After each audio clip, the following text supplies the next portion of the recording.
let's begin the today's event.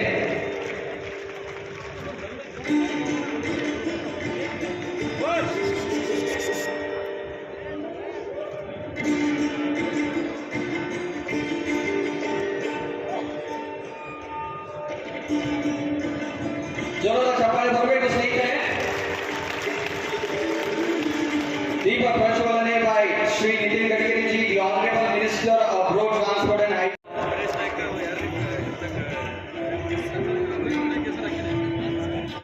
1, 3, 2 and 1.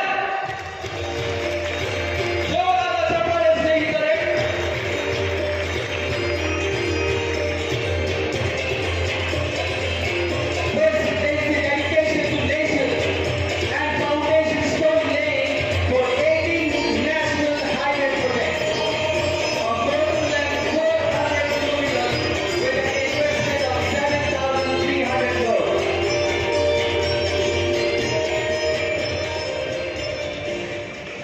Gadkari ji उच्च गुणवत्ता वाली आधारभूत संरचना तैयार करने में जुटे हैं।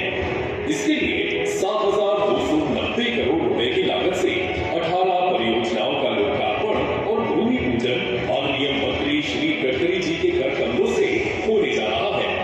जिन परियोजनाओं को राष्ट्र सेवा में लोकार्पित किया जा रहा है उनमें NH 63 के अंकोला खूंटी खंड पर 200 करोड़ रुपए की लागत से 14 किलोमीटर लंबी सड़क का पेड शोल्डर के साथ 2 लेन से 4 लेन में चौड़ीकरण का काम पूरा हो चुका है। वहीं 90 करोड़ रुपए की लागत से गढ़ जिले में NH 367 पर भानापुर गदरकेरी के बीच पेड शोल्डर के साथ 2 लेन वाली 12 किलोमीटर लंबी सड़क तैयार है। वहीं इसी तरह NH 63 के अकोला खूंटी खंड पर ही 26 करोड़ रुपए की लागत से मौजूदा छोटे पुल के समांतर ही एक नए छोटे पुल का निर्माण हुआ है। विकास के नेटवर्क को आगे बढ़ाने के उद्देश्य से माननीय मंत्री श्री गडकरी जी के हाथों से 6,974 करोड़ रुपए की लागत से 15 परियोजनाओं का भूमि पूजन होने जा रहा है, जिसके अंतर्गत 376 किलोमीटर लंबाई की अलग अलग उच्च गुणवत्ता वाली सड़कें बनाई जा रही हैं। इनमें 1,622 करोड़ की लागत से बेलगावी शहर में 24.5 किलोमीटर लंबे 4 लेन रिंग रोड पैकेज 1 का निर्माण शामिल है।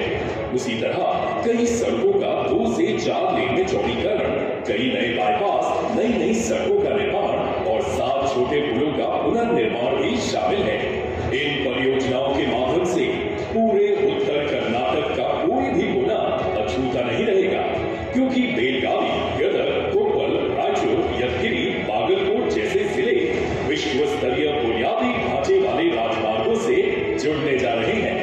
इन क्षेत्रों में न केवल आवागमन की सुविधाएं बढ़ेंगी, बल्कि रोजगार सृजन के लिए भी नए अवसर उपलब्ध होंगे। अमृतकाल में माननीय मंत्री श्री गडकरी जी के इन प्रयासों से विकसित भारत बनाने का संकल्प शीघ्र ही सिद्धि में बदल सकता है।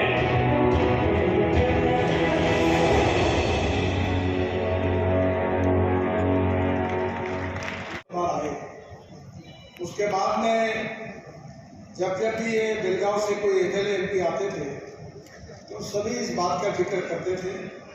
आज मुझे खुशी है कि उस काम का आज शुरुआत हो रही है और निश्चित रूप से ये बेलगांव के लिए बहुत बड़ी उपलब्धि है। मैं बेलगांव की जनता का हृदय से जब 2014 में मोदी जी के नेतृत्व में हमारी सरकार आई, तब कर्नाटक में केवल 6,707 किलोमीटर राष्ट्रीय महामार्ग की लंबाई थी।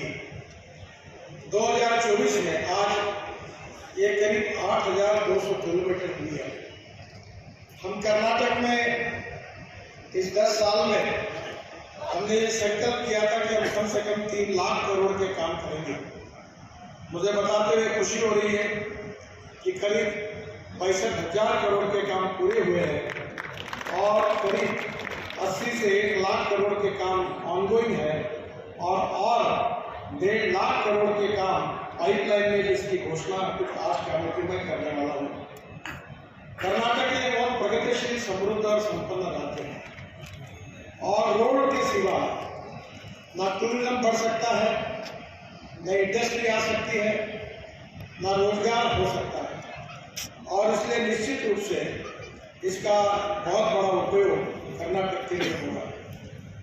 आज बेलगांव में 6,900 करोड़ की लागत से बनने वाले 15 प्रोजेक्ट्स का भूमि पूजन भी हो रहा है नागराज सर, और 300 करोड़ की लागत के 3 प्रोजेक्ट का लोकार्पण भी हो रहा है।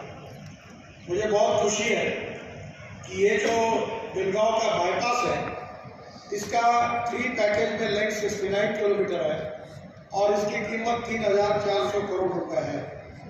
बेलगांव से गोवा तक जाने का समय जो 3 घंटे लग रहा था, अब निश्चित रूप से वो 1.25 घंटे हो जाएगा, जिसके कारण एक बहुत बड़ी सुविधा निश्चित रूप से आप सबको मिलेगी।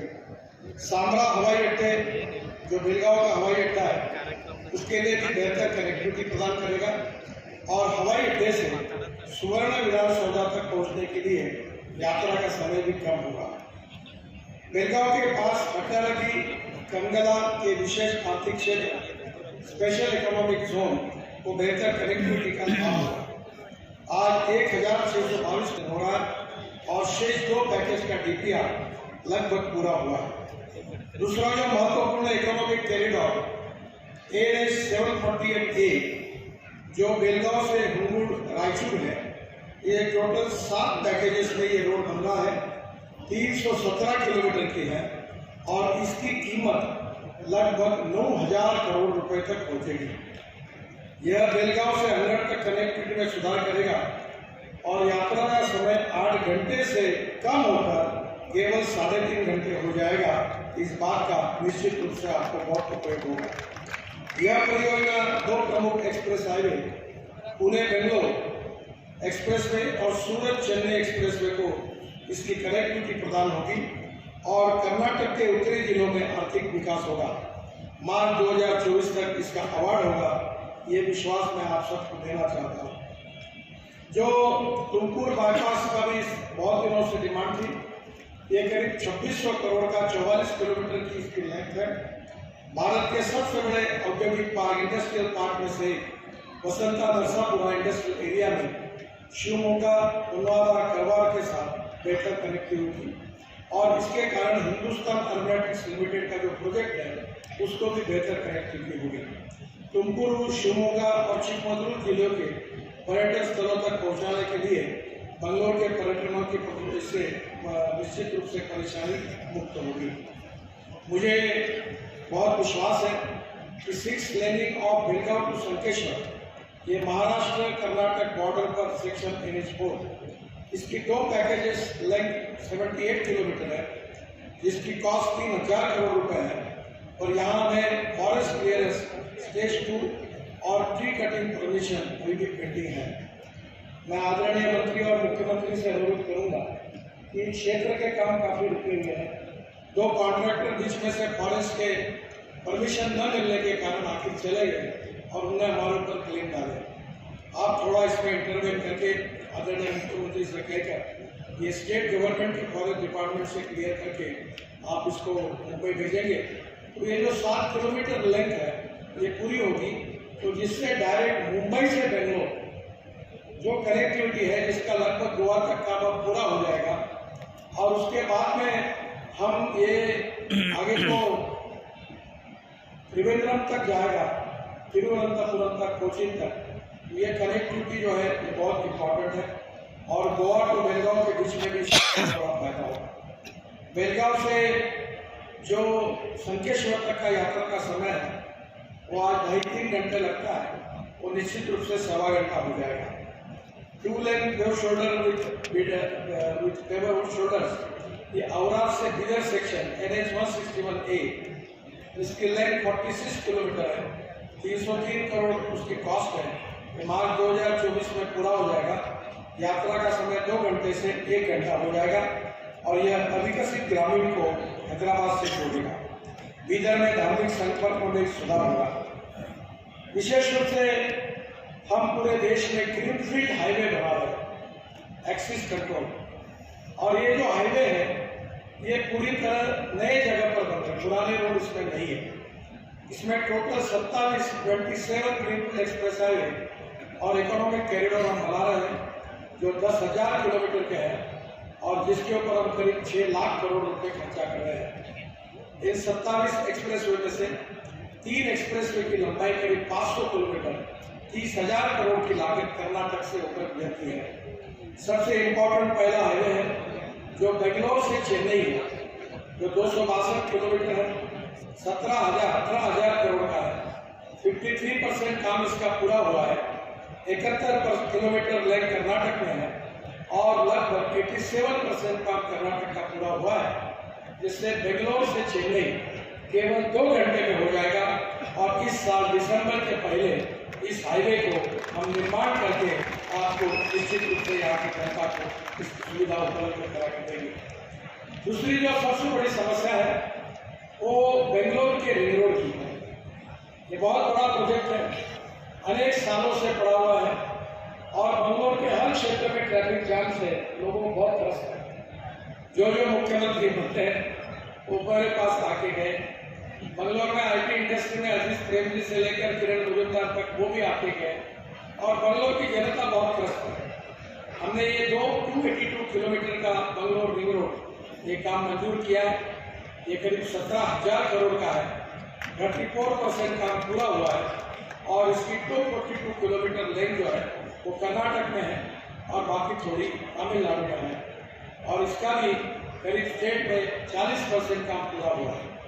मेरा विश्वास है कि ये बेंगलोर का रिंग रोड ये कर्नाटक के लिए सभी क्षेत्र से आने वाले लोगों के लिए एक लाइफ लाइन बनेगा और बेंगलोर का निश्चित रूप से ट्रैफिक कंजेशन इससे काफी कम होगा।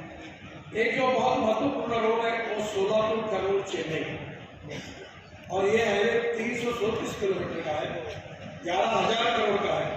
इसका 32% काम पूरा हुआ है और मेरा विश्वास है कि कर्नाटक में भी करीब 40% काम पूरा हुआ है और इस प्रोजेक्ट का कीमत जो है ये लगभग 11,000 करोड़ रुपए है। पर ये केवल कर्नूल से सोलापुर से कर्नूल तक चेन्नई वाला नहीं है जो कर्नाटक और तमिलनाडु में जाता है। आप कभी हिमाचल प्रदेश में मनाली में गए होंगे, जो बिल्कुल चाइना बॉर्डर पर अपना वहां लगकर हम है। उस मनाली में एक रोहतांग पास है और वहां जाने के लिए 3.5 घंटे मनाली से लगते थे।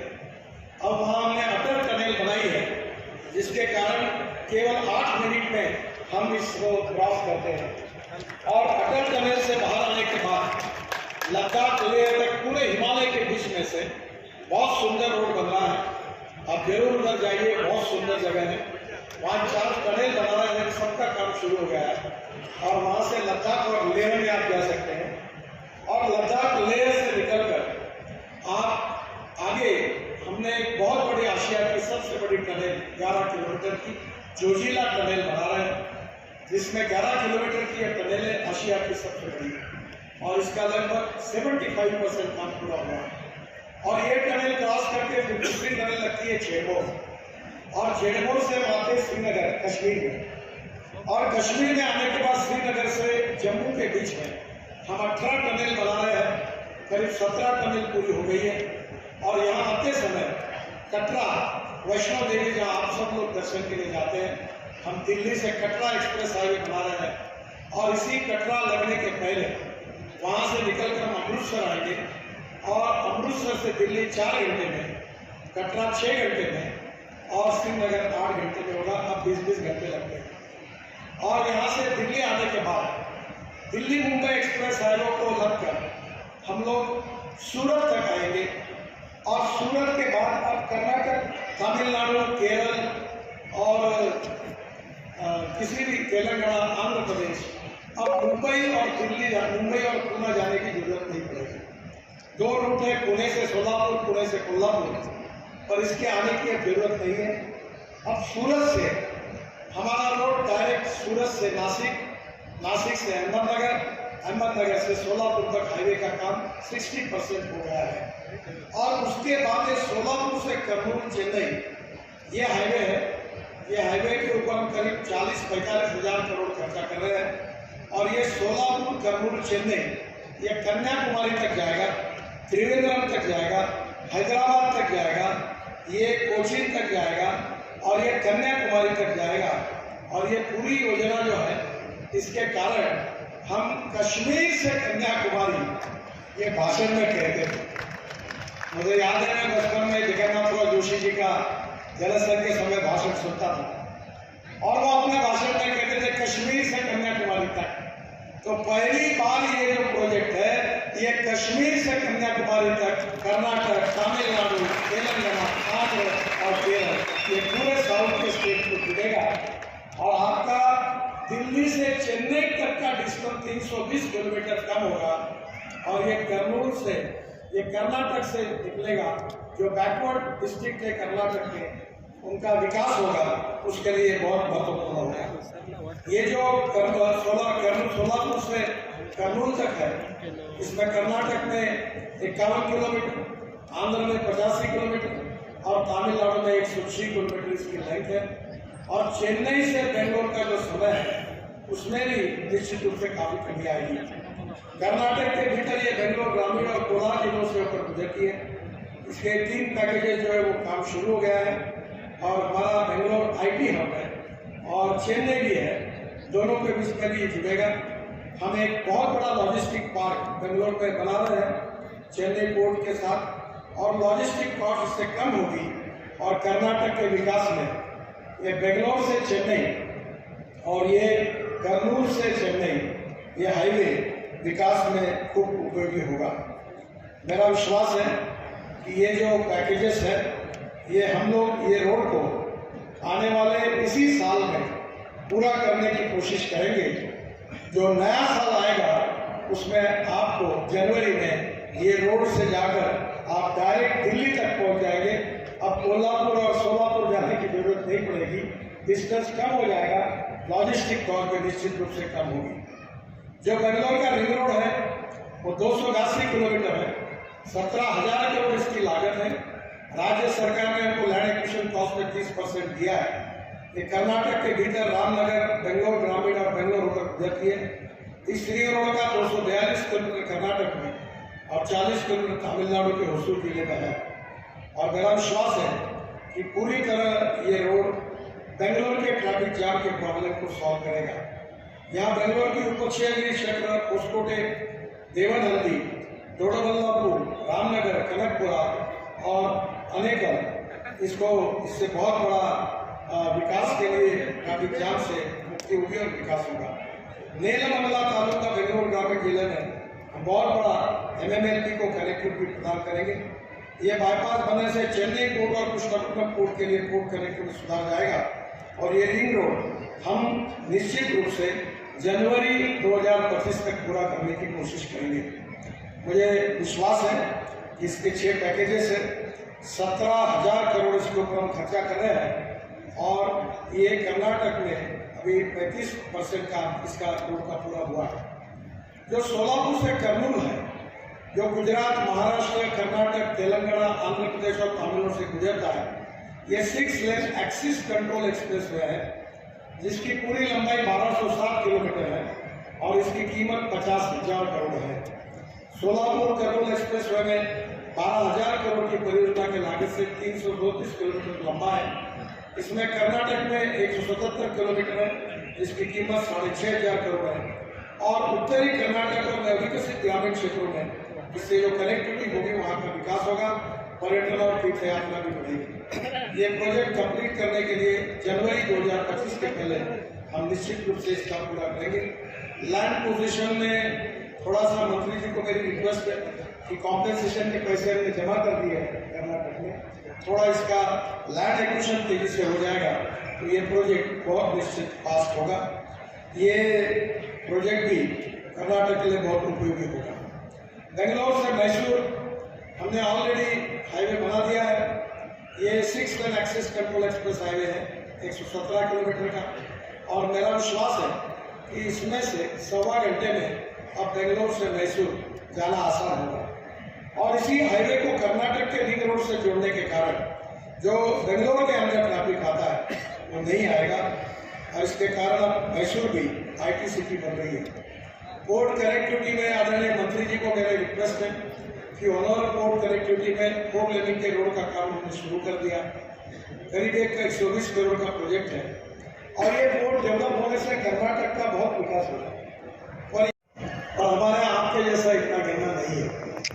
और इसमें मैं ये मानता हूँ कि 2004 से मैं लगातार इथेनॉल के पीछे लगा था। अटल बिहारी वाजपेयी ने राम नाईक जी के साथ मुझे ब्राजील भेजा था, उसके बाद लगातार हम काम कर रहे थे। थोड़ा सा इस साल थोड़ी पॉलिसी में शुगर शॉर्टेज के कारण थोड़ी असर आई है और वो टेम्पररी फेज है, पर अब इथेनॉल की इकोनॉमी बहुत डेवलप है। मैं आदरणीय मंत्री जी को रिक्वेस्ट करूंगा कि मेरे पास टोयोटा की इनोवा गाड़ी है जिस पर मैं दिल्ली में घूमता हूँ, और वो गाड़ी 100% इथेनॉल पर चलती है और वो ये किसानों ने तैयार किया ग्रीन ईंधन है, और जिसमें पेट्रोल के तुलना में इथेनॉल का रेट 60 रुपये लीटर है। और अगर ये गाड़ी का एवरेज पकड़ के अगर हिसाब किया जाए तो पेट्रोल का भाव 25 रुपये लीटर आता है। तो अभी हमने ये तय किया है कि इंडियन ऑयल 400 जगह पर इथेनॉल के पंप डालना है। आपके जिले में 28 शुगर मिलें हैं, और मैंने पेट्रोलियम मिनिस्टर को कहा है कि जितनी शुगर मिलें इथेनॉल बनाती है अब उनको इथेनॉल के पंप डालने की अनुमति दो। बजाज, टीवीएस और हीरो और इन्होंने अपनी स्कूटर और मोटरसाइकिल की फ्लेक्स इंजन 100% इथेनॉल पर बनाई है। इथेनॉल का रेट है 60 रुपये लीटर और पेट्रोल का रेट है 120 रुपये लीटर। इथेनॉल से कोई पोल्यूशन नहीं है। अब बेलगांव जिले में जो इथेनॉल होता है वो पेट्रोल के पंप यहाँ के बंद करवाइए, सब जगह इथेनॉल के पंप शुरू करिए, और यहाँ की स्कूटर, यहाँ की मोटरसाइकिल, यहाँ की ऑटो रिक्शा, यहाँ की कार अगर पेट्रोल के बजाय इथेनॉल पर चलेगी तो ग्राहकों को भी फायदा होगा और यहाँ प्रदूषण भी नहीं होगा और किसानों को इसका फायदा होगा। आज इथेनॉल जो है वो किसानों का है, और गन्ने को जो भाव बढ़े कल तो स्वाभाविक रूप से इथेनॉल के कारण जो पैसा मिलेगा वो किसानों के जेब में जाएगा और किसान समृद्ध और संपन्न होंगे। और हम यहाँ तक रुके नहीं है, अभी इथेनॉल से हमने बायो एविएशन फ्यूल, सस्टेनेबल हवाई ईंधन, सस्टेनेबल एविएशन फ्यूल भी बना दिया। और अब वर्ल्ड में ये बात की चर्चा हो रही है, डावोस में हुई थी कि हमारे पेट्रोलियम एविएशन फ्यूल में हम 5% तक बायो एविएशन फ्यूल डालेंगे। मैंने कुल इनिशिएटिव लेकर स्पाइस जेट का विमान 50% बायो एविएशन फ्यूल में डालकर देहरादून से दिल्ली लाने का हमने एक यशस्वी प्रयोग किया। अभी इतने में एयर एशिया का 4 ಮತ್ತು 6 ಪಥದ ರಿಂಗ್ ರೋಡ್ ಅನ್ನ, ಬೆಳಗಾವಿಯ ರಿಂಗ್ ರೋಡ್ ಅನ್ನ ಇವತ್ತು ಪ್ರಾರಂಭ ಮಾಡಲಿಕ್ಕೆ ಅವರು ಚಾಲನೆಯನ್ನ ನೀಡ್ತಾ ಇದ್ದಾರೆ. ಅದೇ ರೀತಿ ಚಿಕ್ಕೋಡಿ ಬೈಪಾಸ್ನಿಂದ ಗೂಟೂರುವರೆಗೆ ಸುಮಾರು 27 ಕಿಲೋಮೀಟರ್ 941 ಕೋಟಿ ರೂಪಾಯಿ ವೆಚ್ಚದಲ್ಲಿ ಅದು ನಿರ್ಮಾಣ ಆಗ್ತಾ ಇದೆ. ಸಿರುಗುಪ್ಪಿಯಿಂದ ಅಂಕಲಿವರೆಗೆ 887 ಕೋಟಿ ರೂಪಾಯಿಗಳಲ್ಲಿ 10 ಕಿಲೋಮೀಟರ್ ಉದ್ದದ ರಸ್ತೆ ಅಗಲೀಕರಣ, ಮುರುಗುಂಡಿಯಿಂದ ಚಿಕ್ಕೋಡಿವರೆಗೆ 785 ಕೋಟಿ ರೂಪಾಯಿಗಳಲ್ಲಿ 50 ಕಿಲೋಮೀಟರ್ ರಸ್ತೆ ಅಗಲೀಕರಣ. ಒಟ್ಟು ಬೆಳಗಾವಿ ಜಿಲ್ಲೆಯ, ಕೇವಲ ಬೆಳಗಾವಿ ಜಿಲ್ಲೆ ಒಂದನ್ನು ಅಷ್ಟೇ ನಾವು ಗಮನದಾಗ ತಗೊಂಡ್ರೆ 4237 ಕೋಟಿ ರೂಪಾಯಿ ವೆಚ್ಚದ 121 ಕಿಲೋಮೀಟರ್ ಉದ್ದದ ರಸ್ತೆಗಳನ್ನ ಇವತ್ತು ಅವರು ಪ್ರಾರಂಭ ಚಾಲನೆಯನ್ನ ಕೊಡ್ತಾ ಇದ್ದಾರೆ. ಅದಲ್ಲದೆ ಈಗಾಗಲೇ ಬೆಳಗಾವಿಯಲ್ಲಿ ಸುಮಾರು 238 ಕಿಲೋಮೀಟರ್ ಉದ್ದದ 5 ರಾಷ್ಟ್ರೀಯ ಹೆದ್ದಾರಿಗಳಿಗೆ ಕಾಮಗಾರಿ ಈಗಾಗಲೇ ಪ್ರಾರಂಭದ. ಒಂದು ಬೆಳಗಾವಿಯಿಂದ ಮಹಾರಾಷ್ಟ್ರದ ಗಡಿಯವರೆಗೆ 6 ಲೈನ್ ಕಾಮಗಾರಿ ಕಳೆದ ವರ್ಷ ಅವರು ಪ್ರಾರಂಭ ಮಾಡಿದ್ದು, ಅದ ಬಹಳ ಶೀಘ್ರಗತಿಯೊಳಗೆ ಲೋಕಾರ್ಪಣೆ ಆಗ್ತಕ್ಕಂಥ ಹಂತಕ್ಕೆ ಬಂದಿದೆ. ಅದು ಕೂಡ 2868 ಕೋಟಿ ರೂಪಾಯಿ, ಸುಮಾರು 110 ಕಿಲೋಮೀಟರ್ ಉದ್ದದ ರಸ್ತೆ ಅದಾಗಿದೆ. ಅದರ ಜೊತೆಗೆ ಜಾಂಬೂರಿನಿಂದ ಸಂಕಲಿಯವರೆಗೆ 246 ಕೋಟಿ ರೂಪಾಯಿದ 69 ಕಿಲೋಮೀಟರ್ ರಸ್ತೆ ಡಬಲ್ ಲೈನಿಂಗ್ ಕಾಮಗಾರಿ ಕೂಡ ಪ್ರಗತಿಯಲ್ಲಿದೆ ಅನ್ನುವಂಥದ್ದನ್ನ ಇವತ್ತು ನಾನು ತಮ್ಮೆಲ್ಲರ ಗಮನಕ್ಕೆ ತರಲಿಕ್ಕೆ ಬಯಸ್ತಾ ಇದ್ದೇನೆ. ಅದಲ್ಲದೆ ಅನುಮೋದನೆಗೊಂಡಿರ್ತಕ್ಕಂಥ ಬೆಳಗಾವಿ, ಹುನಗುಂದ, ರಾಯಚೂರು ರಾಷ್ಟ್ರೀಯ ಹೆದ್ದಾರಿ ನಿರ್ಮಾಣಕ್ಕೆ ಸುಮಾರು 325 ಕಿಲೋಮೀಟರ್ ಉದ್ದದ ರಸ್ತೆ, ಸುಮಾರು 12,500 ಕೋಟಿ ರೂಪಾಯಿ ವೆಚ್ಚದಲ್ಲಿ ಅದು ಕೂಡ ಮುಂದಿನ ದಿನಗಳಲ್ಲಿ ಪ್ರಾರಂಭ ಆಗುತ್ತಿದೆ. ಅದಲ್ಲದೆ ನಾವು ಹೊಸ ಕಾಮಗಾರಿಗಳು ಕೂಡ ತಮ್ಮೆಲ್ಲರ ಮೂಲಕ ಮಾನ್ಯ ಸಚಿವರನ್ನ ಈ ವೇದಿಕೆ